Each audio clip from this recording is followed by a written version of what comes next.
Detta avsnitt kommer att handla om skörd och vi har dessutom en tävling. Gå in i kommentarsfältet och kommentera vad ni tror att skörden på just detta fältet kommer att ge.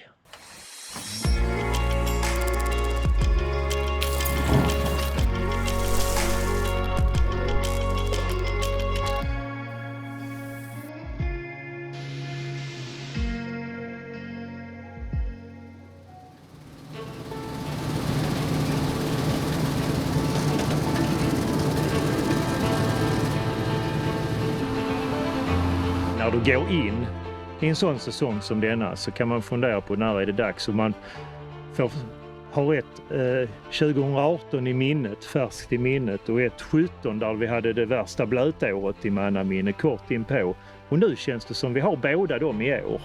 Hur ska man då bestämma sig för när det är tid att köra? Och då tänker man, ja 17 blev det blött, jag måste ut och köra.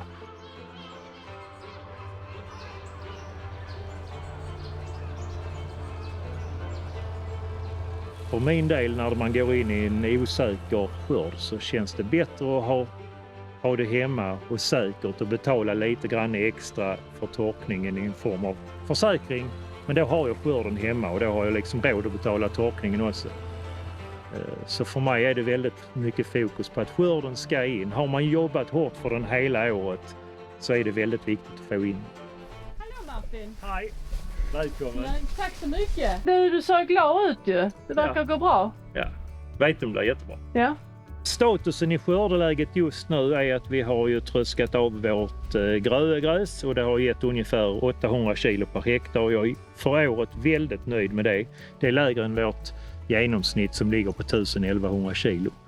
Vi har kört av rapsen och vi har en skörd på ungefär 4200 kilo per hektar, vilket jag är väldigt nöjd med också för detta året som har varit torrt. Men vi har ju jobbat mycket med bevattning och med svampning och göra så gott vi kan helt enkelt. Så det är helt klart att bevattningen har stor betydelse. Ja. Har du möjlighet att bevattna hela arealen? Ja, förutom det kornfältet nu som vi har. Ja, så det är 13 av 260 hektar är det 13 jag inte kan vattna. Nej. Men nästa år kan jag. Ja. Bygger vi ut i vinter. Det är bra. Det ena året är ju inte det andra likt. Man kan aldrig bygga ut för lite i bevattning. Mer pumpar, mer maskiner och mer rör. Det är snabbast payoff. Det är mycket dyrare att köpa mer mark för att få större skördar. Det är billigare att vattna. Väldigt försäkring. Och speciellt här är ju... Ja, men vi har vatten. Precis. Det är lätt att stå och säga att det är bara till vattna. Man måste ha möjlighet. Sen är vi igång och kör höstvete och vi har bara precis börjat. Vi har kört 5-6 hektar nu av 35 ungefär. Men det ser verkligt bra ut.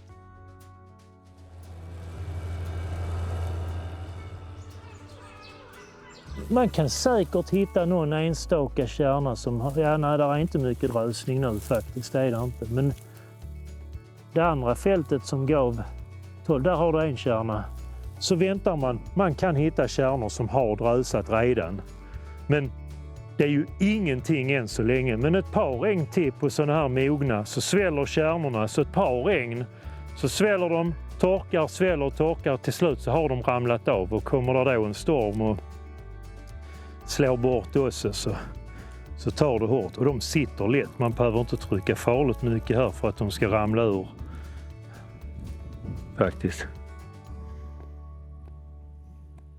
Ja, det knäpper väl så det är väl en 16% ungefär, skulle jag tro. 16,5. Jag får säga att det är verkligt kul att sitta och tröska när veten ger en så bra skörd som den gör. Det är tillfredsställande. Martin har ju skördemätare på sin tröska och den visar, det varierar naturligtvis, det är ingen exakthet så. Men som han kan se så kommer han att skörda mellan 10 och 12 ton per hektar här. Och det är ju helt fantastiskt detta året. Det är faktiskt på samma nivå som rekordåret i fjol. Vad är det då som gör att han uppnår de här rekordskördarna här? För det måste man nog faktiskt tillägga och säga att det är. Han har haft förmånen att kunna bevattna. Han kan vattna nästan hela sin areal. Han har vattnat veten en gång Och det gjorde han ungefär i flaggbladsstadiet. Och strax efter bevattningen så hade vi diskuterat fram hans svampstrategi och då skulle han göra en svampbehandling med en halv dos Revystar XL, alltså 0,75 Revystar XL. Och det är vad han har gjort här. Hemligheten är svinehjulet. Eller? Nej, jo men det, alltså lite skämt åsido. Jag får säga att på de tyngre jordarna, vilka vi kan se har presterat väldigt mycket i skörd nu. Där har vi kört ut flytgödsel och fått igång dem. Och då ökar man. Har du högre kolinivå i jorden så är det som ett frostskydd i plantan. Den fryser inte bort. Och sen i vår, sen har vi en orsak till att vi är nära havet. Mindre utfrysning över vintern. Utvintringar.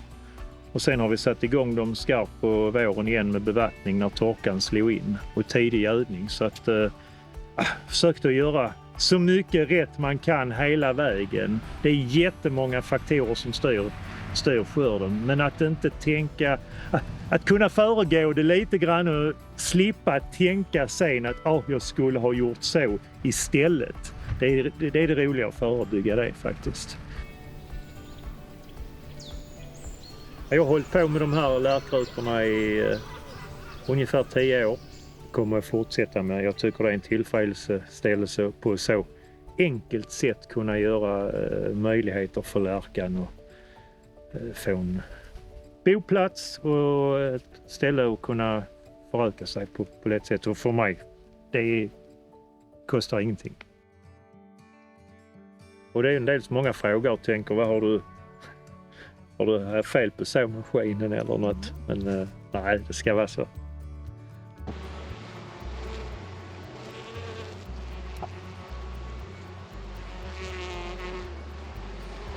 Tänkte vi får passa på att titta lite grann på mina blommande kanter. De ser fantastiskt fina ut. Stolrosorna är stora. De lockar just nu insekter och till vintern så kommer de att locka till sig fåglar. Det är glädjande att se att de här zonerna har blivit så pass fina som de är med honungsört, blodklöver, persisk klöver. Så det är någonting som lockar det mesta kan man säga. Glädjande så har jag sett många föryngringar av fasankycklingar och rapphöns på diverse platser runt om på gården. Just i de här zonerna. Man ser det när man kör runt med maskinerna och vänder på vändtägarna så ser man, där var en kull till. Och det är glädjande.